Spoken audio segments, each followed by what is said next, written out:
വർഷങ്ങളായി HNC ആശുപത്രിയിൽ നടന്നു വരുന്ന സുന്നത്ത് ക്യാമ്പ് തുടർന്നുകൊണ്ടിരിക്കുകയാണ്. തീർച്ചയായിട്ടും ഏറ്റവും കുറഞ്ഞ നിരക്കിൽ വേദനയില്ലാത്ത രീതിയിൽ ഡോക്ടർ അബൂബക്കറിൻ്റെ നേതൃത്വത്തിൽ നടക്കുന്ന ക്യാമ്പിൽ ഇന്ന് 75ഓളം കുട്ടികളെയാണ് ഇന്ന് സുന്നത്ത് നടത്തുന്നത്. വരുന്ന 6-ാം തീയതി ഞായറാഴ്ച രാവിലെ 10 മണിക്ക് വീണ്ടും സുന്നത്ത് ക്യാമ്പ് തുടരുകയാണ്. തീർച്ചയായിട്ടും ഈ ക്യാമ്പിൽ പങ്കെടുക്കാൻ താല്പര്യമുള്ളവർ HNC ആശുപത്രിയുമായി ബന്ധപ്പെടണമെന്നുള്ള കാര്യം കൂടി ഓർമ്മപ്പെടുത്തുന്നുണ്ട്.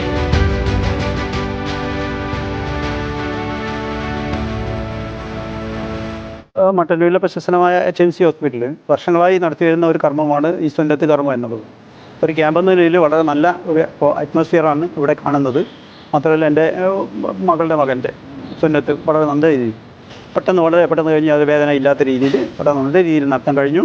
വളരെ സന്തോഷമുണ്ട്. എല്ലാവരും ഇങ്ങനെയുള്ള സംരംഭം ഇവരുണ്ടാക്കുകയും അതുപോലെ വലിയ ബാധ്യത വരാതെ ഉള്ള ഒരു എല്ലാവർക്കും സാധാരണക്കായ ആൾക്കെല്ലാം ഉപകാരപ്പെടുന്ന രീതിയിൽ ചെയ്യുന്ന ഈ പ്രവർത്തനത്തോട് എല്ലാവിധ ആശംസകൾ അറിയിക്കുകയാണ്.